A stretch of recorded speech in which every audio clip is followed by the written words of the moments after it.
serpientes y dragones voladores.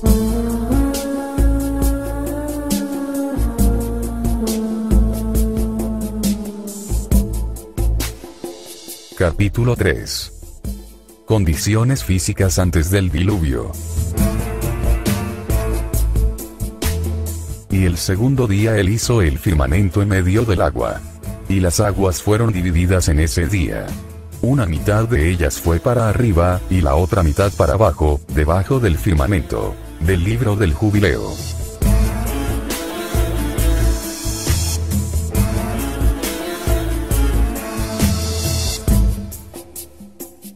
A la hora de la llegada de los Anunnakis, el clima de la Tierra era húmedo y estable, sin llegar a temperaturas extremas como hoy.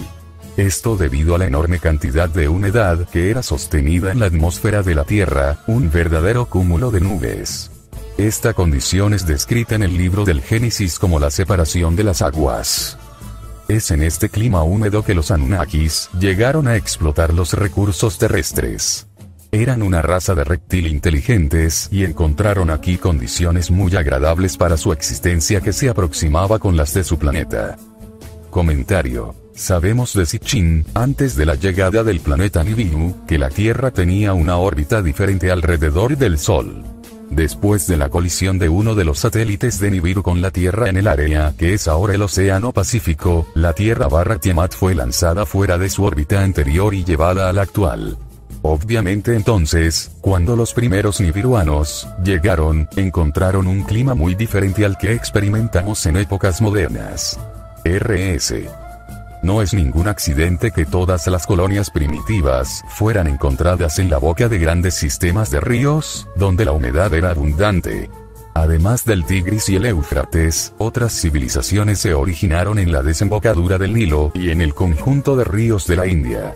Ellos eran realmente descendientes de la principal colonia en Mesopotamia. El significado de la separación de las aguas. Según los relatos de la creación de la Tierra en el libro del Génesis, hubo un tiempo en que las aguas estaban mezcladas todas juntas. Entonces fueron divididas. Dios dijo, dejen que se abra un espacio en el centro del agua, para formar una división entre ellas y así fue. Dios hizo un espacio, y dividió las aguas de abajo de las aguas de arriba. La separación de las aguas con la mitad quedándose en la superficie terrestre y la otra mitad yendo más arriba de la atmósfera también se menciona en el libro del Jubileo. Uno de los libros perdidos de la Biblia, el Jubileo, originalmente fue escrito en hebreo como un extenso recuento del Génesis y el Éxodo. Se ha encontrado en griego, sirio, latín, y hasta en etíope. Sin embargo, el texto etíope es el único que ha sobrevivido de un modo que es virtualmente completo. El libro del Jubileo deja claro que fue tanta la humedad en la atmósfera como la encontrada en los océanos del mundo. Y el segundo día él hizo el firmamento en medio del agua. Y las aguas fueron divididas en ese día. Una mitad de ellas fue para arriba, y la otra mitad para abajo, debajo del firmamento.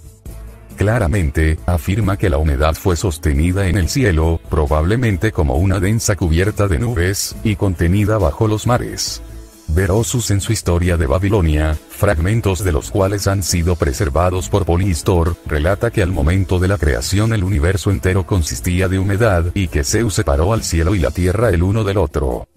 Esta condición era universalmente notoria. Muchas culturas antiguas refieren a una época en un pasado lejano, cuando no existía el sol como lo conocemos hoy. En el Popol Vuh, el libro sagrado de los antiguos mayas, indica que hubo una época en que todo estaba nublado y la penumbra estaba sobre la cara de la tierra. Aún no había sol para ser visto, el cielo y la tierra existían pero la cara del sol y la luna estaban cubiertas. La densa cubierta de nubes o de vapores podría significar que el azul del cielo fue visto por los ancestros hasta después del diluvio. Una de las más antiguas piezas de la mitología sumeria, si no la más antigua conocida, parece repetir la descripción del Popol Vuh. Es explicado como sigue. Los reptiles realmente descendieron. La tierra está resplandeciente como jardín bien regado. En aquella época Enkidu todavía no aparecían. La luz del día no brillaba. La luz de luna no emergía. Un conjunto estable de nubes también significó que la tierra tuvo que ser regada por diversos regímenes de lluvias, como hoy. El libro del Génesis dice lo siguiente: Dios no había enviado la lluvia sobre la tierra, en lugar de eso un flujo de agua brotaría de la tierra y regaría por completo la superficie entera de la tierra. No fue hasta que las capas de nubes colapsaron con el acontecimiento conocido como el diluvio que el hombre vio que la luz del sol y el azul del cielo. Una confirmación de esto es también encontrada en Génesis, el cual declara que el Señor introdujo el arco iris después del diluvio. Los arcoíris son el resultado del efecto prismático de la curvatura de los rayos del sol a través de gotas de agua. Los arcoíris pueden ocurrir solamente después de una lluvia y requieren la acción directa de la luz del sol. El conjunto de gases antediluvianos de la Tierra. La teoría que la Tierra tuvo un conjunto primordial de vapores o gases fue desarrollada por Donald Patton en su libro La inundación bíblica y la era glacial. Él supone que de alguna manera el circundante Venus estaba como hoy. El conjunto de gases de Venus consiste sobre todo de dióxido de carbono y de hidrocarburos, con algunos vapores de agua. Por otro lado, el conjunto de gases de la Tierra está compuesto en su mayor parte de vapores de agua, poco dióxido de carbono, y virtualmente casi sin hidrocarburos. Esta cubierta de nubes se condensó antes de la época del diluvio. Patton cree que la vida de las plantas era exuberante y frondosa en un periodo temprano, debido a que las proporciones de dióxido de carbono y de vapores de agua en la atmósfera y la captura de largas ondas de radiación dieron lugar al efecto invernadero. Este efecto invernadero significa que las temperaturas tendían a ser uniformes entre la noche y el día, así como entre el verano e invierno.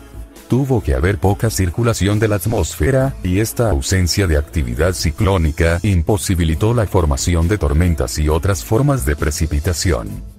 Aunque la superficie de la Tierra estaba protegida de los rayos directos del Sol, la vida de las plantas era rica y abundante, debido a la proporción de dióxido de carbono y vapores de agua en la atmósfera.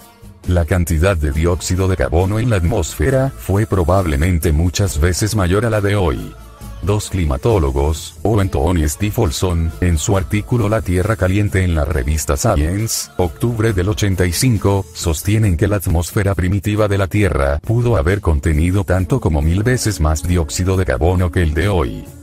En aquellos días la gente obtuvo su agua de fuentes subterráneas, según lo indicado en Génesis 5. Dios no había enviado la lluvia sobre la tierra. En lugar de eso, un flujo de agua brotaría de la tierra y regaría por completo la superficie entera.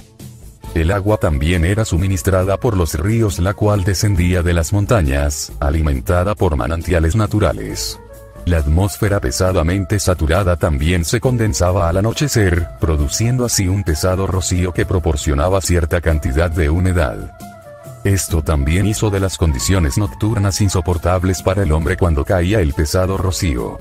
Esto explica por qué las cuevas eran usadas en su totalidad por el hombre primitivo en Europa entre el 60.000 y el 10.000 a.C. Probablemente fueron utilizadas como refugio para protegerse de los animales salvajes, pero además, para realizar fogatas en las entradas, que le proporcionaban gran alivio de las agobiantes condiciones climáticas. Con el conjunto de gases o vapores de agua, la humedad, incluso en horas del día, habría estado cercana al máximo, asomándose constantemente al punto de condensación. Temperatura en la cual el vapor de agua en el aire se convierte en rocío. Con la llegada de la noche, las temperaturas habrían descendido ligeramente y el punto de condensación sería rápidamente alcanzado. En este tiempo, una gruesa capa de rocío un tanto húmeda e incómoda se comenzaría a formar.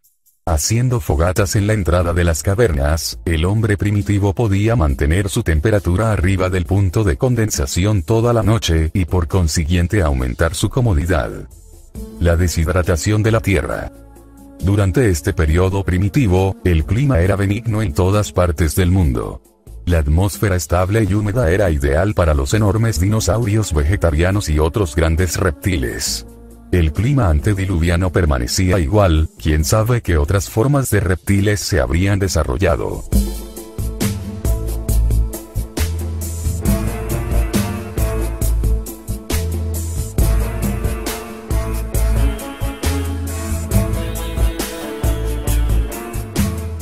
Comentario. Es muy notable que Boulay está asumiendo que los dinosaurios y el hombre coexistieron. Esta es la misma clase de teoría revolucionaria propuesta por el Dr. Velikovsky, que ha sido atacado extensamente por la comunidad científica. R.S. En su análisis de las razones por qué los dinosaurios y los reptiles se extinguieron, Ayavi y Lovelock en su libro La Gran Extinción, sugieren que el clima ha permanecido igual hasta hoy, así que no hay razón para suponer que los reptiles habrían fenecido. Aseguran que además, los mamíferos pudieron vivir en la nocturna oscuridad y eran seres inteligentes y desarrollados, digamos seres con avanzada tecnología, que puede ser que hayan tenido pieles escamosas y probablemente largas colas. Las condiciones físicas, sin embargo, comenzaron a cambiar dramáticamente. La Tierra comenzó a secarse absolutamente. Puesto que no había actividad ciclónica para producir lluvias, la humedad tuvo que ser conseguida de la tierra o de un sistema de flujos alimentado por los ríos. Una cantidad limitada de humedad también fue proporcionada por la atmósfera pesadamente saturada que se condensaba al caer la noche. El cambiante clima no fue tan amigable con los alienígenas saurianos. Los mamíferos se habían adaptado mejor a los cambios y sustituían lentamente a los reptiles como la forma dominante en la Tierra. La exuberante vegetación estaba feneciendo y los Anunnakis comenzaron a sufrir. Un mito sumerio llamado la disputa entre el ganado y el grano describe cómo los Anunnakis vivían de la Tierra. No conocían la comida o el pan, no conocían la vestimenta o la ropa. Comían las plantas con su boca como ovejas, bebían agua de las acequias. Puesto que las condiciones en la Tierra habían cambiado, los Anunnakis no podían alimentarse. El mito describe cómo crearon a dos diosas en su nave espacial para ayudarlos a obtener comida. La diosa de los ganados Laat y la diosa de los granos Ashnan. Los Anunnakis no podían aprender a alimentarse por alguna razón no conocida, y los experimentos probados fracasaron. Esta es la razón por la cual el mito declara más adelante, el hombre fue creado. En este tiempo, los Anunnakis eran vegetarianos, y no fue hasta más adelante, cuando el alimento llegó a ser escaso que empezaron a comer carne. Esto se refleja en el Apocalipsis etíope de Enoch, el cual describe cómo los Nefilim comenzaron a comer carne de animales, todo el tiempo suplicando por la escasez de comida vegetal. Las fuentes religiosas y seculares, ambas indican que el hombre y los dioses serpiente vivían entre ellos, eran vegetarianos y no carnívoros. De acuerdo al Génesis, el hombre no comía carne hasta después del diluvio. Esto no es verdad, Nefilim y los Anunnakis comenzaron a comer carne de animales y eventualmente la de los humanos. La deshidratación de la Tierra, en parte pudo haber sido causada por las numerosas catástrofes del período. Terremotos y otras catástrofes naturales en el periodo antediluviano se mencionan a menudo en la literatura religiosa así como en los mitos sumerios.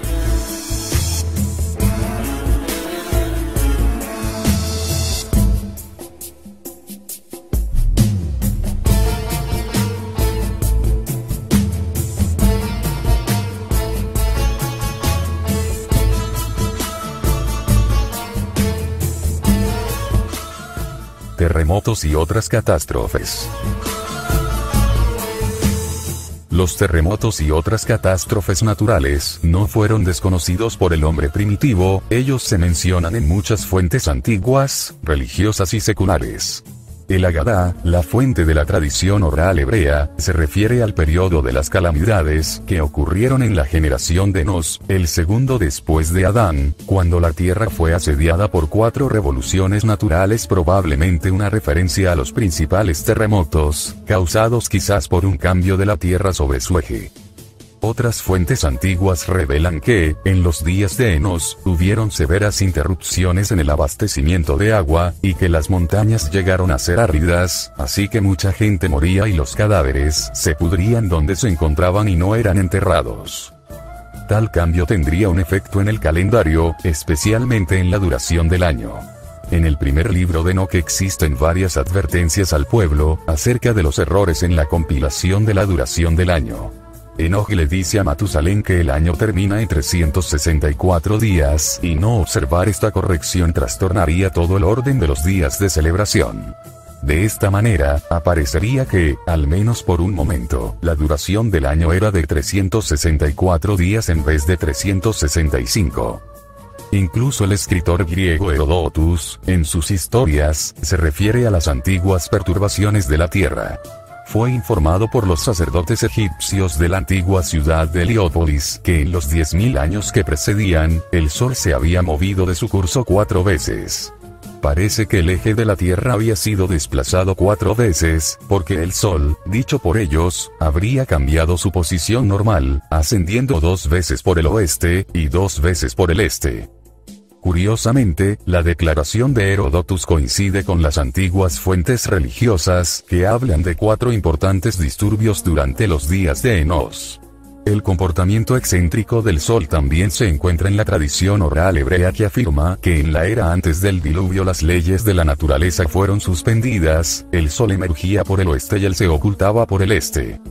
El siglo justo antes del diluvio debe haber sido una de las muchas catástrofes naturales el cual fue predecesor de los siguientes. Comentario. Quizás este diluvio al cual Boulay parece atribuirle gran significación, ciertamente fue una catástrofe trascendental de proporciones monumentales, comparado con un ordinario cambio de la rutina del eje polar, si uno se atreve a llamar a tal cambio del eje ordinario y rutinario.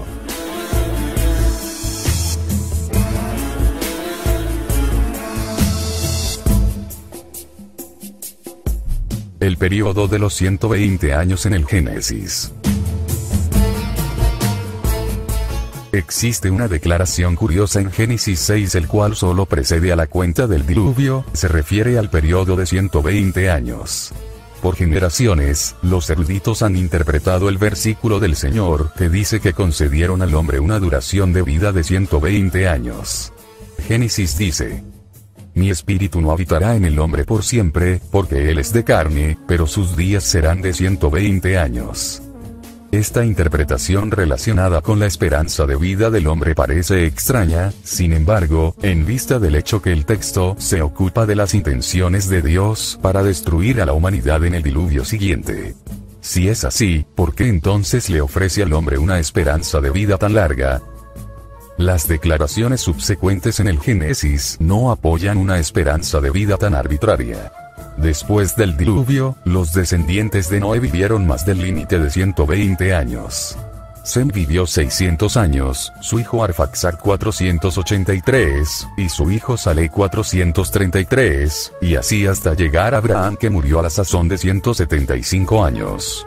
Isaac entonces vivió 180 años, y Jacob 147, y no fue hasta generaciones posteriores con Moisés, que murió a 120 años, que la llamada profecía parecía cumplirse. Además, desde los días de Moisés ha habido una declinación constante en la esperanza de vida del hombre hasta hoy que 80 años se considera el promedio. Obviamente, la declaración en el Génesis no pertenece a la esperanza de vida, sino a algo más, cuyo significado fue omitido durante los primeros años formativos del Antiguo Testamento. Por otra parte, la localización de estos fragmentos inmediatamente antes que los acontecimientos del diluvio sugiere fuertemente que está relacionado de alguna manera con la catástrofe universal. Este testimonio es manifestado en muchos de los documentos religiosos antiguos. La antigua literatura rabínica, por ejemplo, relata cómo Noé fue informado de la llegada de la catástrofe 120 años antes y había sido dicho para exhortar al pueblo a enmendar sus errores. En otras palabras, los 120 años fueron un periodo de prueba, cuando se le dio al hombre la opción de evitar su destrucción cambiando su camino. Una advertencia similar se pronuncia en el Apocalipsis eslavónica de Enoc, también llamado el segundo libro de Enoc, pero aquí la advertencia se la da a Matusalén en vez de Noé, que dijo para advertir a la gente de corregir su camino en vista del hecho que la destrucción de la tierra se dibujaba muy cerca. Matusalén también fue informado que la tierra cambiaría sus estaciones, como anticipación a la época de la destrucción. Al parecer, habrían severos disturbios en la Tierra durante este periodo temporal de 120 años. Durante este intervalo, las condiciones en la Tierra estaban sin resolver y los numerosos disturbios anticipaban que la destrucción principal estaba por llegar. Los cielos del periodo deben haber sido aterrorizantes, porque el sistema solar jugaba un ping-pong celestial. El segundo libro de Enoc habla de un periodo de caos justo antes del diluvio, cuando la sociedad se destruía, y los pueblos y naciones emprendían guerras unos contra otros. Referencias a tal malestar no se limitan a documentos religiosos, sino también se encuentran en la literatura cuneiforme sumeria. En el poema de Atrahasis, los acontecimientos babilónicos del diluvio, el hombre es atormentado con plagas y otras pestilencias antes del desastre. Interrupciones en el flujo de agua de las montañas provocaron que los llanos de Mesopotamia se hicieran salados e improductivos. Esta reducción del agua fresca permitió que el Golfo Pérsico sostuviera los ríos Tigris y Éufrates. Como resultado del salamiento de las aguas, el poema describe: los manantiales fueron detenidos, de modo que la inundación no pudiera crecer.